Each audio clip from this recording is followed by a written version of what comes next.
ನಮಸ್ಕಾರ, very good morning. ನಾನು ಹರೀಶ್ ನಾಗರಾಜು. ಮಳೆ ಮಳೆ ಮಳೆ ಇನ್ನೂ 2 ದಿನ ಇದನ್ನು ತಡ್ಕೋಬೇಕಲ್ಲಪ್ಪ ಅನ್ನುವಷ್ಟರ ಮಟ್ಟ ಮಳೆ. ಪ್ರವಾಹದ ಪರಿಸ್ಥಿತಿ ಉತ್ತರದ 7 ಜಿಲ್ಲೆ ಈಗ ರೆಡ್ ಅಲರ್ಟ್. ಇವತ್ತು ಮತ್ತು ನಾಳೆ ಭಾರೀ ಮಳೆಯ ಸಾಧ್ಯತೆ. ರಾಜ್ಯದೆಲ್ಲೆಡೆ ಮೋಡ ಹೆಚ್ಚಾಯಿತು ನೋಡಿ, ಜೋರು ಚಳಿ. ಈ ಹೊತ್ತಿನ ಸ್ಪೆಷಲ್ ಮಹಾಮಳೆ.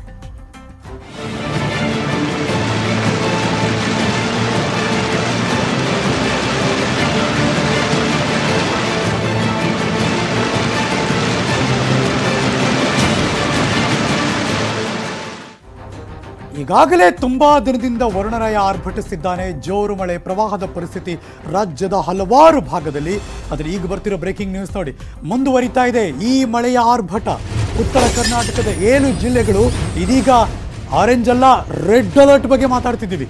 ಕಲಬುರಗಿಯಲ್ಲಿ 2 ದಿನ ರೆಡ್ ಅಲರ್ಟ್ ಅನ್ನ ಘೋಷಣೆ ಮಾಡಲಾಗಿದೆ. Breaking news.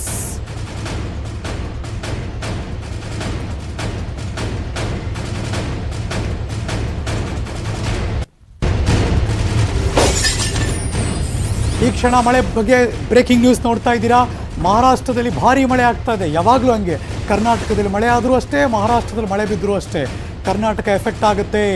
ಭಾರೀ ಮಳೆ, ಭೀಮಾ ನದಿಯಲ್ಲಿ ಪ್ರವಾಹ ಉಕ್ತಾ ಇದೆ. ನದಿ ಹತ್ರ ಹೋಗಬೇಡಿ, ನದಿ ಪಾತ್ರದ ಜನತೆಗೆ ಹುಷಾರಾಗಿರಿ ಅಂತ ಈಗಾಗಲೇ ಎಚ್ಚರಿಕೆ ಕೊಡ್ತಿದ್ದಾರೆ.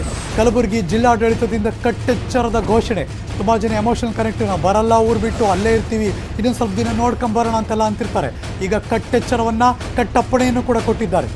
ಯಾದಗಿರಿ, ವಿಜಯಪುರ ಜಿಲ್ಲೆಗಳಲ್ಲೂ ಕೂಡ ರೆಡ್ ಅಲರ್ಟ್ ಘೋಷಣೆ ಆಗಿದೆ. ಬಾಗಲಕೋಟೆ ಜಿಲ್ಲೆಯಲ್ಲೂ ಕೂಡ ಇವತ್ತು ಮತ್ತು ನಾಳೆ ದೊಡ್ಡ ಪ್ರಮಾಣದಲ್ಲಿ ಅಂದರೆ ಭಾರೀ ಮಳೆಯ ನಿರೀಕ್ಷೆ. ಎಲ್ಲ ಅಧಿಕಾರಿಗಳು ಎಚ್ಚರಿಕೆಯಿಂದ ಇರಬೇಕು ಅಂತ ಜಿಲ್ಲಾಡಳಿತ ಕೂಡ ಸೂಚನೆ ಕೊಟ್ಟಿದೆ. 9 ಜಿಲ್ಲೆಗಳಲ್ಲಿ ಯೆಲ್ಲೋ ಅಲರ್ಟ್ ಘೋಷಣೆ ಆಗಿದೆ. ಇನ್ನು ಕರಾವಳಿ ಭಾಗಕ್ಕೆ ಬರೋಣ, ಅಲ್ಲೂ ಕೂಡ 3 ಜಿಲ್ಲೆಗಳಲ್ಲಿ ಆರೆಂಜ್ ಅಲರ್ಟ್ ಘೋಷಣೆ ಆಗಿದೆ. ಇನ್ನು ಮಲೆನಾಡು ಭಾಗ, ಶಿವಮೊಗ್ಗ, ಚಿಕ್ಕಮಗಳೂರು, ಇನ್ನು ಈ ಕಡೆ ಕೊಡಗಿನಲ್ಲಿ 2 ದಿನ ಹೈ ಅಲರ್ಟ್ ಅನ್ನು ಘೋಷಣೆ ಮಾಡಲಾಗಿದೆ. ನೀವು ನೋಡ್ತಿರುವಂತಹ ದೃಶ್ಯ ಕರ್ನಾಟಕದ ತುತ್ತ ತುದಿ, ಬೀದರಿಂದ ಬರ್ತಿರುವಂತಹ ದೃಶ್ಯ.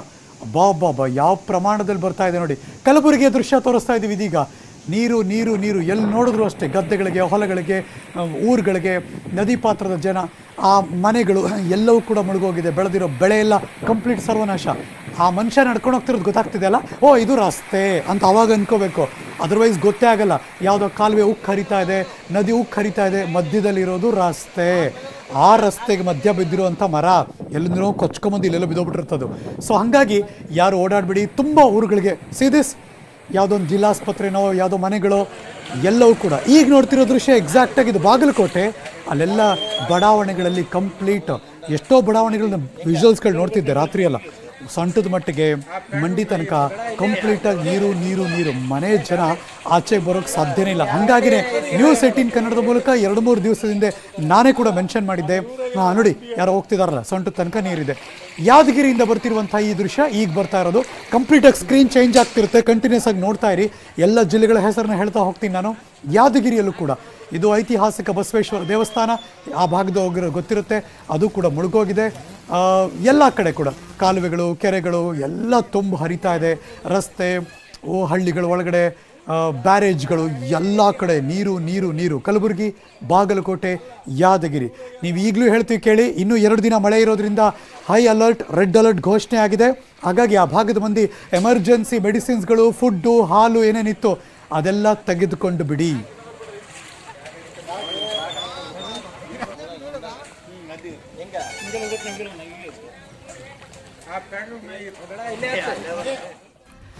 ಒಂದಷ್ಟು ರೆಡ್ ಅಲರ್ಟ್, ಯೆಲ್ಲೋ ಅಲರ್ಟ್ ನಿಮ್ಮೆಲ್ಲರ ಗಮನಕ್ಕೆ ನೋಟ್ ಡೌನ್ ಮಾಡ್ಕೊಂಬಿಡಿ. ಆ ಜಿಲ್ಲೆಗಳವರು ನಮ್ಮೂರ ಕಥೆ ಏನಪ್ಪ, ಹಾಗಿದ್ರೆ ನಾವು ಎಷ್ಟು ಎಚ್ಚರಿಕೆಯಿಂದ ಇರಬೇಕು ಅಂತ ಅದನ್ನು ಒಂದ್ಸರಿ ನಿಮ್ಮ ಮುಂದೆ ತೋರಿಸ್ತೀನಿ. ಜಿಲ್ಲೆ ವೈಸ್ ಹೇಗೆ ಯಾವ್ಯಾವುದು ಅಂತ. ಮಳೆ ಆರ್ಭಟದಲ್ಲಿ ವಿಜಯಪುರ ಮತ್ತು ಬೀದರ್ ಈ ಭಾಗದಲ್ಲಿ ರೆಡ್ ಅಲರ್ಟ್ ಇದೆ. ಕಲಬುರಗಿ ಮತ್ತು ರಾಯಚೂರು ಈ ಭಾಗದಲ್ಲಿ ರೆಡ್ ಅಲರ್ಟ್ ಇದೆ. ಯಾದಗಿರಿ ಮತ್ತು ಬಾಗಲಕೋಟೆ ಹುಷಾರಾಗಿರಿ, ಆ ಭಾಗದ ಮಂದಿ. ರೆಡ್ ಅಲರ್ಟ್ ಘೋಷಣೆ ಆಗಿದೆ. ಮುಂಬೈ ಕರ್ನಾಟಕ ಆ ಭಾಗ, ಬೆಳಗಾವಿ ಮತ್ತು ರಾಯಚೂರು, ಬಿ ಕೇರ್ಫುಲ್. ಸೊ ಹಾಗಾಗಿ ಈ 8 ಜಿಲ್ಲೆಗಳೇನಿದೆ ಆ ಭಾಗದಲ್ಲಿ ರೆಡ್ ಅಲರ್ಟ್ ಅನ್ನು ಘೋಷಣೆ ಮಾಡಲಾಗಿದೆ. ಇನ್ನು ಯೆಲ್ಲೋ ಅಲರ್ಟ್ ಕಡೆ ಬರೋಣ. ಬಳ್ಳಾರಿ ಮತ್ತು ಚಿಕ್ಕಮಗಳೂರು, ಚಿತ್ರದುರ್ಗ ಮತ್ತು ದಾವಣಗೆರೆ, ಮಧ್ಯ ಕರ್ನಾಟಕ ತನಕ ಬಂದ್ವಿ ನಾವೀಗ. ಇನ್ನು ಶಿವಮೊಗ್ಗ ಮತ್ತು ಕೊಡಗು ಅಂದರೆ ಈ ಕಡೆ ಮಲೆನಾಡು, ಈ ಕಡೆ ಕರ್ನಾಟಕದ ಕಾಶ್ಮೀರ ತನಕ. ಧಾರವಾಡ ಮತ್ತು ಹಾವೇರಿ, ಉತ್ತರ ಕರ್ನಾಟಕದ ಹೆಬ್ಬಾಗಿಲಿನಿಂದ ಕೊಪ್ಪಳ ಮತ್ತು ಹಾವೇರಿ ಆ ಭಾಗ ಎಲ್ಲ ಆರೆಂಜ್ ಅಲರ್ಟ್. ಧಾರವಾಡ, ಹಾವೇರಿ, ಕೊಪ್ಪಳ ಈ ಭಾಗ ಎಲ್ಲ ಆರೆಂಜ್ ಅಲರ್ಟ್ ಘೋಷಣೆ ಆಗಿದೆ. ಸೊ ಕಂಪ್ಲೀಟಾಗಿ ಹುಷಾರಾಗಿರಲೇಬೇಕು. ಚಿತ್ರದುರ್ಗ ತುಮಕೂರು ದಾಟ್ ಮುಂದಕ್ಕೆ ಹೋದ್ಮೇಲೆ ಕಂಪ್ಲೀಟ್ ತುದಿ ಬೀದರ್ ತನಕ, ಈ ಕಡೆ ಎಡಭಾಗದಲ್ಲಿ ಕರಾವಳಿ ತನಕ ಮತ್ತು ಈ ಕಡೆ ಬಳ್ಳಾರಿಯ ತನಕ ಎಲ್ಲ ಕಡೆ ಕೂಡ. ಬೆಂಗಳೂರಿಂದ ತುಮಕೂರು ದಾಟಿದ್ವಿ ಅಂದರೆ ನೀವು ಆರೆಂಜ್ ಅಲರ್ಟು ಇಲ್ಲ ರೆಡ್ ಅಲರ್ಟಲ್ಲಿ ಇರ್ತೀರಿ. ಯಾರೇ ಓಡಾಡಬೇಕಾದ್ರೂ ಕೂಡ ಬಿ ಕೇರ್ಫುಲ್, ಹುಷಾರಾಗಿರಿ.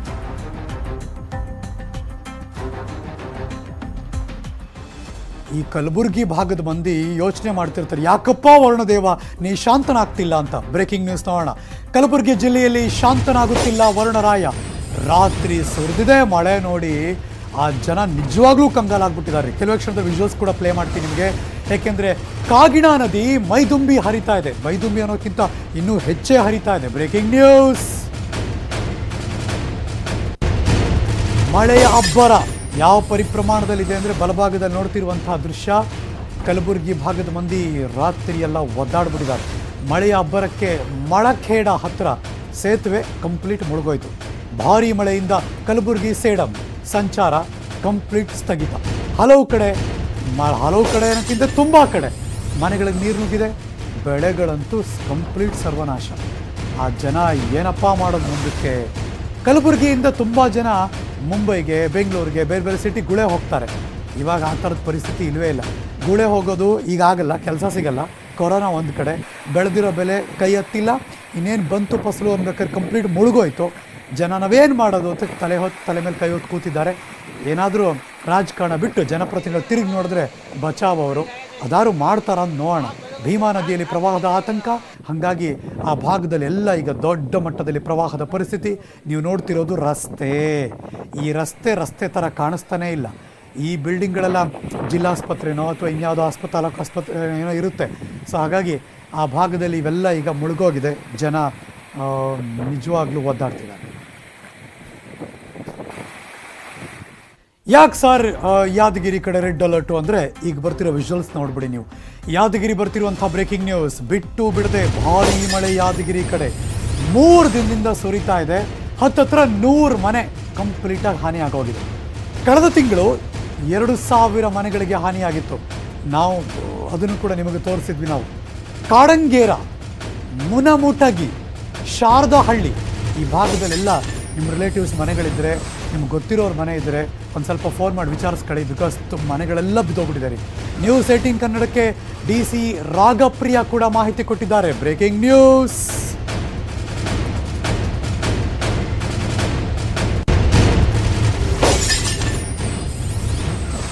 ಈ ಲೆಕ್ಕಾಚಾರ ನಾವು ಹೇಳ್ತಿಲ್ಲ, ಸರ್ಕಾರ ಕೊಡ್ತಿರೋ ಲೆಕ್ಕಾಚಾರ. ಬಿಕಾಸ್ ಜಿಲ್ಲಾಧಿಕಾರಿಗಳೇ ಕೊಟ್ಟಿರುವಂತಹ ಮಾಹಿತಿ ಬಂತಲ್ಲ ವಿಜುವಲ್ಸ್. ಈಗ ನೀವು ನೋಡ್ತಾ ಇದ್ದೀರಾ ಯಾವ ಪ್ರಮಾಣದಲ್ಲಿ. ಓಹೋ ಓಕೆ, ನೋಡಿದ್ರೆ ಒಂದು ಕ್ಷಣ ಏನಾಗ್ತಿದೆ ಅಲ್ಲಿ ಅಂತ ಅನ್ಸೋಕೆ ಶುರುವಾಗುತ್ತೆ. ಅಂದರೆ ಸುಂಟರ್ ಗಾಳಿ, ಚಂಡಮಾರುತ, ಮಳೆ, ಈ ಕಡೆ ಪ್ರವಾಹ, ಯಾವುದನ್ನು ತಡ್ಕೊಳ್ಳೋದು ಆ ತರಹದ ವಾತಾವರಣ. ಇದು ಯಾದಗಿರಿ ಕಡೆ ಬರ್ತಿರುವಂಥ ಬ್ರೇಕಿಂಗ್ ನ್ಯೂಸ್. ಹಿಮಕಣ ಮೋಡ ಕಾಣಿಸ್ಕೊಂಡಿದೆ. ನನಗೂ ಒಂದು ಕ್ಷಣ ದಂಗಾಗ್ಬಿಟ್ಟೆ, ಏನು ನಡೀತಿದೆ ಅಲ್ಲಿ ಅಂತ. ನೀವು TV ನೋಡ್ತಿರೋರು ಕೋಟ್ಯಾಂತರ ಜನ ಹಾಗೆ ಅನ್ಕೊಂಡ್ಬಿಟ್ಟಿರ್ತೀರ, ಏನಾಗ್ತಿದೆ ಅಲ್ಲಿ, ಯಾವ ಥರ ಇದು ಸುತ್ತಿ ಆ ಬಿರುಗಾಳಿ ಬೀಸುತ್ತಲ್ಲ ಆ ಥರದ್ದು ವಾತಾವರಣ ಅಂತ. ಸೊ ಹಂಗಾಗಿ ಕ್ಲಾರಿಫಿಕೇಷನ್. ಹಿಮಕಣ ಮೋಡ ಕಾಣಿಸ್ಕೊಂಡಿದೆ. ಮತ್ತಷ್ಟು ಆತಂಕ ನನಗೇ ಇಲ್ಲಿ ಹಿಂಗೆ ಅನಿಸ್ತಾ ಇದೆ. ಆ ಭಾಗದಲ್ಲಿ ಕಣ್ಣಾರೆ ನೋಡ್ತಿರೋರಿಗೆ ಹೆಂಗೆ ಅನಿಸ್ಬೇಡ, ಏನಾಗ್ತಿದೆ ಅಂತ ಅರ್ಥ ಮಾಡ್ಕೊಳ್ಳೋಕ್ಕೆ ತುಂಬ ಹೊತ್ತು ಬೇಕು. ಶಹಾಪುರ ತಾಲೂಕಿನ ಭೀಮಾ ನದಿ ಹತ್ತಿರ ಈ ಹಿಮಕಣ ಮೋಡ ಕಾಣಿಸ್ಕೊಳ್ತು. ಕುದುರೆ ಬಾಲದ ಥರ ಮೋಡ ಕಂಡಂಥ ಜನ ಅಚ್ಚರಿ ಪಟ್ಬಿಟ್ರು. ಒಂದು ಕ್ಷಣ ಏನಾಗ್ತಾ ಇದೆ ನಮ್ಮೂರಿಗೆ, ಇನ್ನೊಂದು ಸ್ವಲ್ಪ ಹೊತ್ತಾದರೆ ಹತ್ತಿರ ಬಂದರೆ ನಾವು ಏನು ಮಾಡಬೇಕು, ಬದುಕಿರ್ತೀವ ಇಲ್ವಾ ಗ್ಯಾರಂಟಿ ಅನ್ಸಿರುತ್ತೆ ರೀ. ಎಲ್ಲಿ ಬಂದರೂ ಅಷ್ಟೇ, ಬೆಂಗಳೂರಿಗೆ ಬಂದರೂ ಅಷ್ಟೇ, ಮೈಸೂರಿಗೆ ಬಂದರೂ ಅಷ್ಟೇ, ಟಚ್ ವುಡ್ ಬರಬಾರ್ದು, ಜನ ಚೆನ್ನಾಗಿರಲಿ. ಬಟ್ ಈ ಥರದ್ದು ಕಾಣಿಸ್ಕೊಂಬಿಟ್ರೆ ಸಡನ್ನಾಗಿ ಏನಾಗ್ತಿದೆ ಅಂತಲೇ ಅರ್ಥ ಮಾಡ್ಕೊಳಕ್ಕಾಗ್ತಿಲ್ಲ. ಎಡಭಾಗದಲ್ಲಿ ಹತ್ತತ್ರ 100 ಮನೆ. ಜಿಲ್ಲಾಧಿಕಾರಿಗಳೇ ಕೊಟ್ಟಿರುವಂಥ ಸ್ಟೇಟ್ಮೆಂಟ್ ಅದು 98 ಮನೆಗಳು ಆ ಭಾಗದಲ್ಲಿ ಕಂಪ್ಲೀಟಾಗಿ ಹಾನಿ ಆಗೋಗಿದೆ ಅಂತ ಅದರ ದೃಶ್ಯಾವಳಿಗಳು ತೋರಿಸ್ತಾ ಇದ್ವಿ. ವಾಪಸ್ ಜೀವನ ಕಟ್ಕೊಳ್ಳೋಕ್ಕೆ ಬಹಳ ಕಷ್ಟಪಡಬೇಕೀಗ. ಏಕೆಂದರೆ ಕಳೆದ ವರ್ಷ ಆ ಭಾಗದಲ್ಲೆಲ್ಲ ಪ್ರವಾಹ ಬಂದಾಗ ನಾನೇ ಖುದ್ದಾಗಿ ಹೋಗಿದ್ದೆ. ಇಡೀ ಊರನ್ನೇ ಓಡಾಡೋಕ್ಕೆ ಬಾಗಲಕೋಟೆ ಕಡೆ ಎಲ್ಲ ಇತ್ತದೆ. ಕಣ್ಣು ಮುಂದೆ ನೋಡಿರೋ ದೃಶ್ಯ ಅದೇ ಥರ ಮರುಕಳಿಸ್ತಾ ಇದೆ ಇವಾಗ ಅಂತ ಅನಿಸ್ತಾ ಇದೆ. ಇದು ಯಾದಗಿರಿಯ ದೃಶ್ಯಾವಳಿಗಳು. ಬನ್ನಿ ಅಲ್ಲಿಂದ ರಾಯಚೂರು ಕಡೆ ಹೋಗೋಣ. ರಾಯಚೂರಿನಲ್ಲಿ ಏನಾಗ್ತಿದೆ ಅಂತ. ದೃಶ್ಯ ಏನು ಬದಲಾಗಿಲ್ಲ, ಆದರೆ ಜಿಲ್ಲೆ ಬದಲಾಯಿತು ಅಷ್ಟೇ. ರಾಯಚೂರಲ್ಲೂ ಕೂಡ ಮಳೆ ನಿಲ್ತಾ ಇಲ್ಲ. ರಾತ್ರಿ ಸುರಿತಾ ಇದೆ, ಅಂತ ಮಳೆ. ನೆಲ ಕಚ್ಚಿದೆ ಪಾಪ ಬಡ್ದು ಅವ್ರು ಬೆಳೆದಿರುವಂಥ ಭತ್ತ ಬೇರೆ ಬೇರೆದೆಲ್ಲ ಕಟಾವ್ಗೆ ಬಂದಿರೋ ಸಂದರ್ಭದಲ್ಲಿ ನೆಲ ಕಚ್ಚೋದಿದೆಯಲ್ಲ ಅದು ನಿಜವಾಗ್ಲೂ ವೇದನೆ. ಅದು ಇದೀಗ ಬರ್ತಿರೋ ಬ್ರೇಕಿಂಗ್ ನ್ಯೂಸ್. ಸಾವಿರಾರು ಹೆಕ್ಟೇರ್ ಬೆಳೆದಿದ್ದಾರಲ್ಲ ಅದೆಲ್ಲ ಹೋಯ್ತು ಕಂಪ್ಲೀಟಾಗಿ. ರಕ್ಕಸ ಮಳೆ, ಸರ್ಜಾಪುರ ರೈತರು ಕಂಗಾಲಾಗಿದ್ದಾರೆ. ಕಷ್ಟಪಟ್ಟು ಬೆಳೆದಿದ್ರು ರೈತರು ಭತ್ತವನ್ನು, ಇದೀಗ ಕಂಪ್ಲೀಟಾಗಿ ಮಣ್ಪಾಲಾಗೋಯ್ತು. ಮಳೆ ಬಂತು ಅಂತ ಖುಷಿ ಪಡಬೇಕಾದ್ರೆ ಅದು ಇನ್ನೂ ಅತಿ ಹೆಚ್ಚು ಮಳೆ ಮತ್ತು ಪ್ರವಾಹ ಬಂದಾಗ ಕಂಪ್ಲೀಟಾಗಿ ನೀವು ನೋಡ್ತಿರುವಂಥ ದೃಶ್ಯ, ಭತ್ತ ಕಟಾವು ಬಂದಿತ್ತು, ಅದರ ಕಂಪ್ಲೀಟಾಗಿ ವರುಣದೇವ ಮುಳುಗಿಸ್ಬಿಟ್ಟ. ಸೊ ಹಂಗಾಗಿ ಎಲ್ಲರೂ ನೀರು ನೀರು ನೀರು ಇದೀಗ ಕಂಪ್ಲೀಟಾಗಿ ಹೋಯಿತು. ಹೆಕ್ಟೇರ್ ಸಾವಿರಾರು ಹೆಕ್ಟೇರ್. ನ್ಯೂಸ್ 18 ಕನ್ನಡದ ಕ್ಯಾಮ್ರಾ ಎಲ್ಲಿ ಕಾಣುತ್ತೋ ತುದಿ ಅಲ್ಲಿ ನೋಡಿ, ಅಲ್ಲಿ ತನಕ ಇದೇ ಆಗಿರೋದು ಭತ್ತ. ಅದೆಲ್ಲವೂ ಕೂಡ ಕಂಪ್ಲೀಟಾಗಿ ಕಟಾವು ಬಂದಿದ್ದು ಭತ್ತ ಇದೀಗ ಸರ್ವನಾಶ ಆಗೋಗಿದೆ. ಸರ್ಕಾರ ಸಹಾಯ ಮಾಡಿದ್ರೆ ಬದುಕ್ತೀವಿ, ಇಲ್ಲಾಂದ್ರೆ ನಾವು ಬದುಕೋ ಲಕ್ಷಣ ಇಲ್ಲ ಅಂತ ಯಾರೋ ನೆನ್ನೆ ಮಾತಾಡ್ತಿದ್ರು ಕೂಡ ಆ ಭಾಗದಲ್ಲಿ.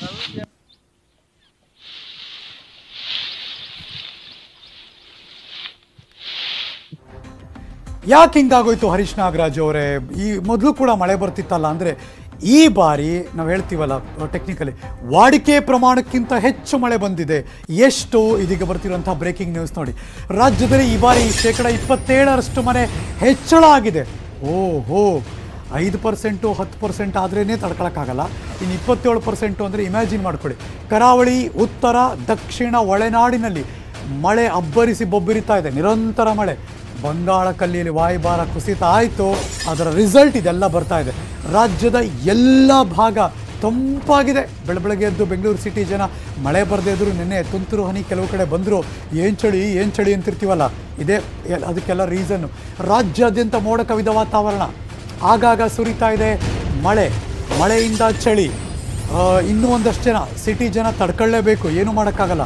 ಪಾಪ ಆ ಭಾಗದ ಮಂದಿ ನೋಡಿಬಿಟ್ರೆ, ನಾವಿಲ್ಲಿ ಅಂತಿರ್ತೀವಲ್ಲ ಬೆಳಗ್ಗೆ ಎದ್ಬಿಟ್ಟು ಸಿಟಿ ಜನ, ಅಯ್ಯೋ ತುಂಬ ಚಳಿ, ಎದ್ದೋಳಕ್ಕಾಗಲ್ಲ, ವಾಕಿಂಗ್ ಮಾಡೋಕ್ಕಾಗಲ್ಲ, ಇವತ್ತು ಬಟ್ಟೆ ಒಗೆಗೆ ಹಾಕಬೇಕಾ ಬೇಡವಾ ಅಂತಲ್ಲ, ಅದೆಲ್ಲ ಪಕ್ಕಕ್ಕೆ ಇಟ್ಬಿಡಿ, ತಡ್ಕೋಬೋದು ನಾವು. ಆದರೆ ಆ ಭಾಗದ ಮಂದಿ ನೋಡಿ ಬಲಭಾಗದಲ್ಲಿ ಹೆಂಗೆ ಒದ್ದಾಡಬೇಕು, ಮಾಮೂಲಿ ಜೀವನ ಕಟ್ಕೊಳ್ಳೋಕ್ಕೆ ಅವ್ರು ಕಷ್ಟಪಡ್ತಿದ್ದಾರೆ. ಬೆಳಗ್ಗೆ ಎದ್ದೋಳೋದೇನೋ ಮಲ್ಕೊಳ್ಳೋಕ್ಕೆ ಆಗಲ್ಲ ರಾತ್ರಿ ಎಲ್ಲ, ಬಿಕಾಸ್ ಮನೆ ಒಳಗಡೆ ನೀರು. ಎಲ್ಲಿರಬೇಕು? ಎಲ್ಲೋ ಎತ್ತರ ಪ್ರದೇಶದಲ್ಲಿ ದೇವಸ್ಥಾನ ಇದ್ದರೆ ಅಲ್ಲೋಗಿ ಮಲ್ಕೋಬೇಕು ಅಷ್ಟೇ, ಅದರೊಳಗೆ ಚಾನ್ಸೇ ಇಲ್ಲ. ಆ ಥರದ ಬಲಭಾಗದಲ್ಲಿ ಒಂದಷ್ಟು ತಾಲೂಕು ಪಟ್ಟಣಗಳಲ್ಲೂ ಕೂಡ ಕಾರ್ಗಳು, ಬೈಕ್ಗಳು ತೇಲ್ಕೊಂಡು ಹೋಗ್ತಿರುತ್ತೆ. ಕಾರಲ್ಲಿ ಒಂದು ಅರ್ಧ ಮಟ್ಟಕ್ಕೆ ನೀರು ಹರಿತಾ ಇದೆ ಅಂದರೆ ಯು ಕ್ಯಾನ್ ಇಮ್ಯಾಜಿನ್ ಯಾವ ಥರದ ಪರಿಸ್ಥಿತಿ ಇದೆ ಅಂತ. ಹಾಗಾಗಿ ರಾಜ್ಯದಲ್ಲಿ ಇವತ್ತು ಮತ್ತು ನಾಳೆ ಮೋಡ ಕವಿದ ವಾತಾವರಣ ಇರುತ್ತೆ, ಆಗಾಗ ಮಳೆ ಸುರಿತಾನೆ ಇರುತ್ತೆ. ಸುರಿತಿರೋ ಮಳೆಯಿಂದ ಚಳಿ ಇದ್ದೇ ಇರುತ್ತೆ.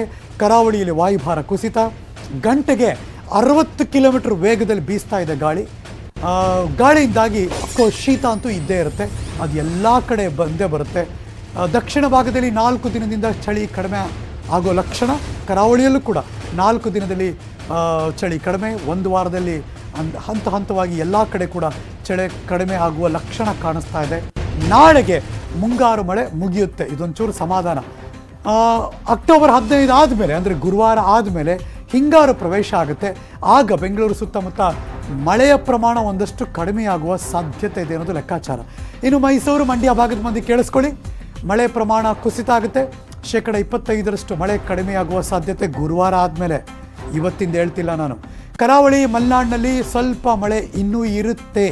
ನಿಮ್ಮೆಲ್ಲರ ಆ ಭಾಗದ ಮಂದಿ ಹುಷಾರಾಗಿರಿ. ಇದೆಲ್ಲವೂ ಕೂಡ ನಿಮ್ಮೆಲ್ಲರ ಗಮನಕ್ಕೆ ಕೊಟ್ಟು ಬಿಡ್ತಾ ಇದ್ದೀವಿ. ಏನೇ ಆದರೂ ಇನ್ನು 2 ದಿನ ತಡ್ಕೋಬೇಕು ಎಲ್ಲ ಕಡೆ ಕೂಡ. ಅದಾದಮೇಲೆ ನಿಧಾನ ಗತಿಯಲ್ಲಿ ಕಡಿಮೆ ಆಗೋಕ್ಕೆ ಶುರುವಾಗುತ್ತೆ. ಆಗ ಬೀಸುವ ಗಾಳಿ 60 ಕಿಲೋಮೀಟರ್ಗಿಂತ ಕಡಿಮೆ ಆಗಿ ನಿಧಾನಕ್ಕೊಂದು ಅರ್ಧಕ್ಕೆ ಬಂದು 30 ಕಿಲೋಮೀಟರ್ ಬೀಸೋಕ್ಕೆ ಶುರುವಾದರೆ ಚಳಿ ಕಡಿಮೆ ಆಗಿ ಒಂದಷ್ಟು ಕೈ ಉಜ್ಜಿಕೊಂಡು ಬಿಸಿ ಮಾಡಿ ಬೆಳಗ್ಗೆ ಎದ್ದು ಓಡಾಡುವಂಥ ಪರಿಸ್ಥಿತಿ. ಬಟ್ ಏನೂ ಮಾಡೋಕ್ಕಾಗಲ್ಲ, ಚಳಿ ಅಂತೂ ಇದ್ದೇ ಇರುತ್ತೆ. ಇನ್ನೂ ಬೇಕು 2-3 ತಿಂಗಳು ಚಳಿ ಎಲ್ಲ ಕಡಿಮೆ ಆಗೋದಕ್ಕೆ. ಆದರೆ ಈಗ ಮಳೆ, ಚಳಿ, ಪ್ರವಾಹ ಇದೆಲ್ಲವನ್ನೂ ತಡ್ಕೊಳ್ಳಬೇಕು.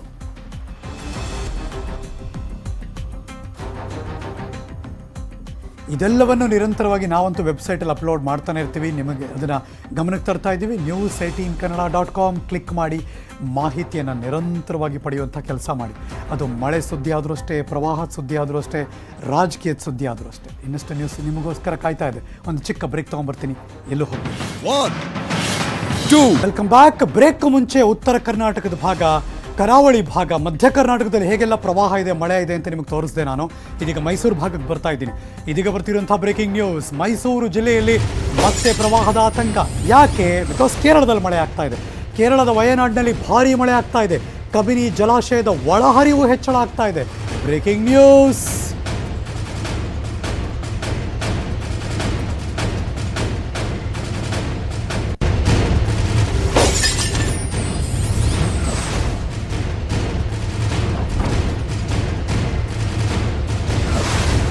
ಮೈಸೂರು ನಂಜನಗೂಡು, ಬಿಕಾಸ್ ಕಬಿನಿ ಡ್ಯಾಮ್ ತುಂಬಿದೆ. ಕಪಿಲಾ ಡ್ಯಾಮ್ ಸಂಪೂರ್ಣ ಭರ್ತಿಯಾಗಿದೆ. ಹೊರಹರಿವಿನ ಪ್ರಮಾಣ ಮತ್ತಷ್ಟು ಹೆಚ್ಚಳ ಆಗ್ತಾ ಇದೆ. ಕಪಿಲಾ ನದಿ ಪಾತ್ರದಲ್ಲಿ ಮಗದೊಮ್ಮೆ ಪ್ರವಾಹದ ಭೀತಿ. ಕಪಿಲಾ ನದಿ ಪಾತ್ರದ ತಗ್ಗು ಪ್ರದೇಶದಲ್ಲಿ ಈಗ ಆತಂಕ ಶುರುವಾಗ್ತಾ ಇದೆ. ನದಿ ಪಾತ್ರದಲ್ಲಿ ಯಾರ್ಯಾರು ವಾಸ ಮಾಡ್ತಿದ್ದಾರೆ ಆ ಜನರಲ್ಲೂ ಕೂಡ ಆತಂಕ. ಈಗಾಗಲೇ ಎಚ್ಚರಿಕೆಯಿಂದಿರಿ ಅಂತ ಸೂಚನೆ ಕೂಡ ಕೊಡಲಾಗಿದೆಯಂತೆ.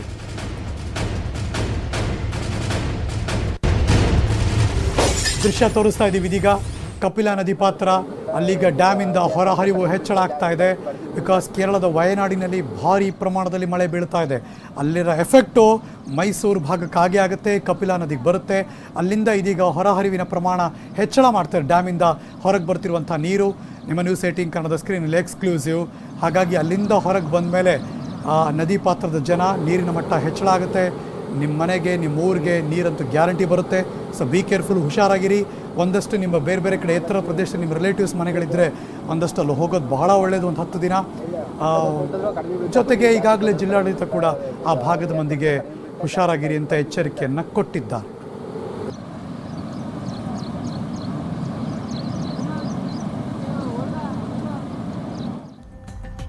ಎಲ್ಲ ಅಪ್ಡೇಟ್ಸ್ಗಳನ್ನು ನಾವು ಕೂಡ ನಮ್ಮ ವೆಬ್ಸೈಟಲ್ಲಿ ಹಾಕ್ತಾನೆ ಇರ್ತೀವಿ. ನಿಮ್ಮೆಲ್ಲರ ಗಮನಕ್ಕೆ news18kannada.com ಕ್ಲಿಕ್ ಮಾಡಿ. ಪ್ರತಿ ಕ್ಷಣದ ಮಾಹಿತಿಯನ್ನು ಪ್ರತಿ ಹಂತದಲ್ಲೂ ಕೂಡ ನಾವು ನಿಮಗೆ ಕೊಡ್ತಾನೆ ಇರ್ತೀವಿ. ನ್ಯೂಸ್ ಮುಂದುವರಿಯುತ್ತೆ. ಮಗದೊಂದು ಚಿಕ್ಕ ಬ್ರೇಕ್ ಆದಮೇಲೆ ಕಾಯ್ತಾ ಇದ್ದೀವಿ. 1 2 3 ಬಿಗ್ ಬ್ರೇಕಿಂಗ್. ಆರ್ ನಗರ, ಶಿರಾ. ಸರ್ಕಾರದ ತಂತ್ರಗಳು, ಪ್ರತಿಪಕ್ಷದ ಪ್ರತಿತಂತ್ರ. ಬೈ ಎಲೆಕ್ಷನ್ ದಂಗಲ್, ಗೆಲ್ಲೋರು ಯಾರು?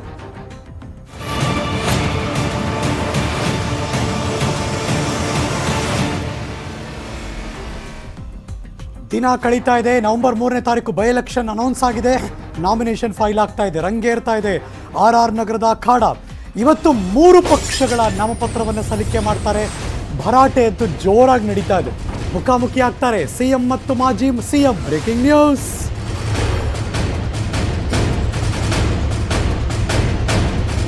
ಏನಪ್ಪ, 3 ಪಕ್ಷದವರು ಇವತ್ತು ಒಳ್ಳೆ ದಿನ ಅಂತ ಒಟ್ಟೊಟ್ಟಿಗೆ ನಾಮಿನೇಷನ್ ಫೈಲ್ ಮಾಡ್ತಿದ್ದಾರೆ.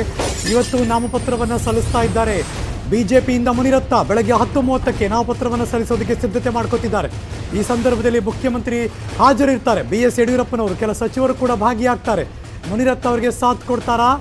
ಅಲ್ಲಿ ದೊಡ್ಡ ಕ್ವಶನ್ ಮಾರ್ಕು. ಆ ಭಾಗದ ಭಾರತೀಯ ಜನತಾ ಪಕ್ಷದ ಮುಖಂಡ ತುಳಸಿ ಮುನಿರಾಜು ಗೌಡ ಟಿಕೆಟ್ ಕೈ ತಪ್ಪಿದ್ದಕ್ಕೆ ಮುನಿರಾಜು ಅವರು ಮುನಿಸ್ಕೊಂಡಿರ್ತಾರಾ ಅಥವಾ ಮುನಿಸನ್ನು ಮರೆತು ಪಕ್ಷಕ್ಕೋಸ್ಕರ ಕೆಲಸ ಮಾಡ್ತೀನಿ, ಯಾರೇ ಆದರೂ ಪರವಾಗಿಲ್ಲ ಅಂತ ಏನಾದರೂ ಮುಂದೆ ಬರ್ತಾರಾ? ಬಿಜೆಪಿ ಅಭ್ಯರ್ಥಿ ಜೊತೆ JDS ಕೂಡ ನಾಮಪತ್ರವನ್ನು ಸಲ್ಲಿಕೆ ಮಾಡ್ತಾರೆ. JDSನ ಅಭ್ಯರ್ಥಿ ಕೃಷ್ಣಮೂರ್ತಿ ತಮ್ಮ ಉಮೇದುವಾರಿಕೆಯನ್ನು ಸಲ್ಲಿಕೆ ಮಾಡ್ತಾರೆ. ಈ ಸಂದರ್ಭದಲ್ಲಿ ನಮಗೆ ಗೊತ್ತಿರೋ ಹಾಗೆ ಮಾಜಿ ಮುಖ್ಯಮಂತ್ರಿ HD ಕುಮಾರಸ್ವಾಮಿ ಅವರು ಹಾಜರಿರ್ತಾರೆ. Breaking news.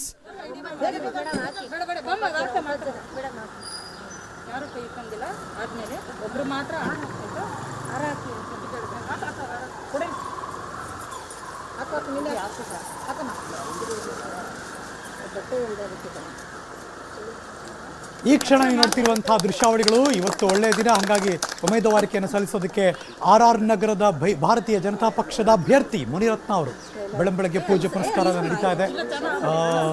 ಸುಮಂಗಲೆಯರೆಲ್ಲ ಅವ್ರಿಗೆ ಆರತಿ ಬೆಳಗ್ಗೆ ಅವರಿಗೆ ವಿಶ್ ಮಾಡ್ತಿದ್ದಾರೆ ಒಳ್ಳೆಯದಾಗಲಿ ಅಂತ. ಬೆಳಗ್ಗೆ 10 ಗಂಟೆ ಅನಿಸುತ್ತೆ, 10:10ವರೆಗೆ ತಮ್ಮ ಉಮೇದುವಾರಿಕೆಯನ್ನು ಭಾರತೀಯ ಜನತಾ ಪಕ್ಷದ ವತಿಯಿಂದ ಮುನಿರತ್ನ ಅವರು ಆರ್ ನಗರದ ಉಪಚುನಾವಣೆಯ ಕಣದಲ್ಲಿ ತಮ್ಮ ನಾಮಿನೇಷನ್ನ ಫೈಲ್ ಮಾಡ್ತಿದ್ದಾರೆ. ಘಟಾನುಘಟಿಗಳು ಇವತ್ತು ನಾಮಪತ್ರವನ್ನು ಸಲ್ಲಿಕೆ ಮಾಡೋರಿದ್ದಾರೆ. ಮುನಿರತ್ನ ಒಂದು ಕಡೆ, JDS ಪಕ್ಷದಿಂದ ಉಮೇದುವಾರಿಕೆ ಸಲ್ಲಿಕೆ ಆಗುತ್ತೆ. ಅದಾದ ಮೇಲೆ 11:15ಗೆ ಕುಸುಮಾ ಅವರು, ಅಂದರೆ ಕಾಂಗ್ರೆಸ್ನ ಅಭ್ಯರ್ಥಿ, 2ನೇ ಬಾರಿಗೆ ನಿನ್ನೆ ಕೂಡ ಅವ್ರು ನಾಮಿನೇಷನ್ ಫೈಲ್ ಮಾಡಿದ್ರು. ಇರುತ್ತಲ್ಲ ಅವರ ಹೆಸರಿಗೆ, ಜಾತಕಕ್ಕೆ ಇವ್ರು ಗೆಲ್ಲೇಬೇಕು ಅಂದರೆ ಇಷ್ಟೊತ್ತಿಗೆ ಇವ್ರು ಉಮೇದುವಾರಿಕೆ ಸಲ್ಲಿಕೆ ಮಾಡಬೇಕು. ಹಾಗಾಗಿ ಅವ್ರು ನಿನ್ನೆ ಕೂಡ ಮಾಡಿದ್ರು ಅಫಿಷಿಯಲ್ ಆಗಿ. ಇವತ್ತು ಮಗದೊಂದು ಸರಿ ಮಾಡ್ತಿದ್ದಾರೆ. ಸಿದ್ದರಾಮಯ್ಯನವರು ಡಿ ಕೆ ಶಿವಕುಮಾರ್ ಅವರು ಕೂಡ ಪ್ರಮುಖರು ಭಾಗಿಯಾಗ್ತಾರೆ ಇವತ್ತು. ಹಾಗಾಗಿ ಮೂರು ಪಕ್ಷ ಎಡಭಾಗದಲ್ಲಿ ನೋಡ್ತಾ ಇರೋದು. ನಿನ್ನೆ ಕಾಂಗ್ರೆಸ್ನ ಅಭ್ಯರ್ಥಿ ಕುಸುಮ ಅವರು ಹೋಗಿ ಅಲೋನ್ ಅವರ ಜೊತೆಗೆ ಒಂದು 2-3 ಜನ ಇದ್ದರು ಅಷ್ಟೇ ಅಫಿಷಿಯಲ್ ಆಗಿ ಉಮೇದುವಾರಿಕೆಯನ್ನು ಸಲ್ಲಿಸೋದು. ಇವತ್ತು ಹಂಗಲ್ಲ, ಘಟಾನುಘಟಿಗಳ ನಾಯಕರ ಜೊತೆ ಹೋಗಿ ಇವತ್ತು ಉಮೇದುವಾರಿಕೆ ಸಲ್ಲಿಸ್ತಾರೆ. ಏನೇ ಅಂದರೂ ರಾಶಿ ಬಲ ನಾಮಬಲ ಜೊತೆಗೆ ದಿನ ಕ್ಷಣಗಣನೆ ಎಲ್ಲ ಇರೋದ್ರಿಂದ ಎಲ್ಲವೂ ಕೂಡ ನಡೆಯುತ್ತೆ. ಹಾಗಾಗಿ ಕಾಂಗ್ರೆಸ್, BJP ಮತ್ತು JDS ಈ ಮೂರು ಪಕ್ಷದ 3 ಜನ ಇವತ್ತು ನಾಮಪತ್ರವನ್ನು ಸಲ್ಲಿಕೆ ಮಾಡ್ತಾರೆ. ಹಾಗಾಗಿ ಹಾಲಿ ಮುಖ್ಯಮಂತ್ರಿಗಳು, ಮಾಜಿ ಮುಖ್ಯಮಂತ್ರಿಗಳು ಎಲ್ಲರೂ ಕೂಡ ಇವತ್ತು ಕಣದಲ್ಲಿರುತ್ತೆ. ಅಂದ್ರೆ ಅರ್ಥ ಇವತ್ತು ನ್ಯೂಸ್ 18 ಕನ್ನಡದ ಸ್ಕ್ರೀನ್ ರಾಜಕಾರಣದಲ್ಲಿ ತುಂಬಿರುತ್ತೆ. ಬಿಕಾಸ್ ಇವರೆಲ್ಲರೂ ಅಂತ ಹೋಗ್ತಾರೆ. ಬಟ್ ಒಂದಂತೂ ಡಿಫ್ರೆನ್ಸ್ ಇವತ್ತು ಕಾಣಬೇಕು ಅಂತ ನಾನು ಬಯಸ್ತಿದ್ದೀನಿ. ಬಿಕಾಸ್ ಅದು ಕೊರೋನಾ ಇರೋದ್ರಿಂದ ಸೋಷಿಯಲ್ ಡಿಸ್ಟೆನ್ಸಿಂಗ್ ಅಂತ ಕಣ್ಣಾರೆ ನೋಡ್ತಾ ಇರ್ತೀನಿ ನಾನು, ನೀವು ನೋಡ್ತಿರ್ತೀರಿ. ಮತ್ತು ಮಾಸ್ಕ್ ನಾನು ನೋಡ್ತಿರ್ತೀನಿ, ನೀವು ನೋಡ್ತಿರ್ತೀರ. ಹೆಂಗಿರುತ್ತೆ ಬೇರೆ ಟೈಮಲ್ಲಿ ಹಂಗಲ್ವಲ್ಲ, ತಮಟೆ ಅಂತ ಸಾವಿರಾರು ಗಟ್ಟಲೆ ಜನ ಹೋಗ್ತಿರ್ತಾರೆ. ಇವಾಗೇನಾದರೂ ಕಡಿಮೆ ಇರುತ್ತಾ? ಇವರೆಲ್ಲ ತಾವೇ ದೊಡ್ಡ ಜವಾಬ್ದಾರಿನ ಹೊತ್ಕೊಂಡು ಬೇರೆಯವ್ರಿಗೆ ಪಾಠ ಮಾಡೋರು ಇವತ್ತು ಅದೆಲ್ಲವನ್ನು ಕೂಡ ಫಾಲೋ ಮಾಡ್ತಾ ತಾವು ನಾಮಿನೇಷನ್ ಫೈಲ್ ಮಾಡ್ತಾರ ಅಂತ ಕಾಯ್ತಿರ್ತೀವಿ.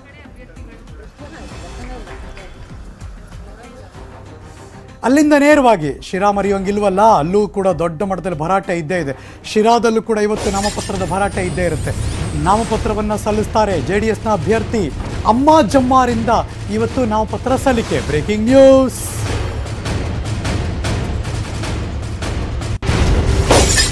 ಅವ್ರಿಗೂ ಹುಷಾರಿರಲಿಲ್ಲ, ಮಗ ಕೂಡ ಸ್ಟೇಟ್ಮೆಂಟ್ ಕೊಡ್ತಿದ್ರು. ಇವತ್ತು ಮಧ್ಯಾಹ್ನ 12 ಗಂಟೆಗೆ ಅಮ್ಮ ಜಮ್ಮ ನಾಮಪತ್ರವನ್ನು ಸಲ್ಲಿಕೆ ಮಾಡ್ತಾರೆ. ಜಿಲ್ಲೆಯ JDS ಶಾಸಕರು, ಮಾಜಿ ಶಾಸಕರು ಉಪಸ್ಥಿತರಿರ್ತಾರೆ. ಶಿರಾ ತಾಲೂಕು ಕಚೇರಿಯಲ್ಲಿ ನಾಮಪತ್ರವನ್ನು ಸಲ್ಲಿಕೆ ಮಾಡ್ತಾರೆ ಅಮ್ಮ ಜಮ್ಮನವರು. Breaking news.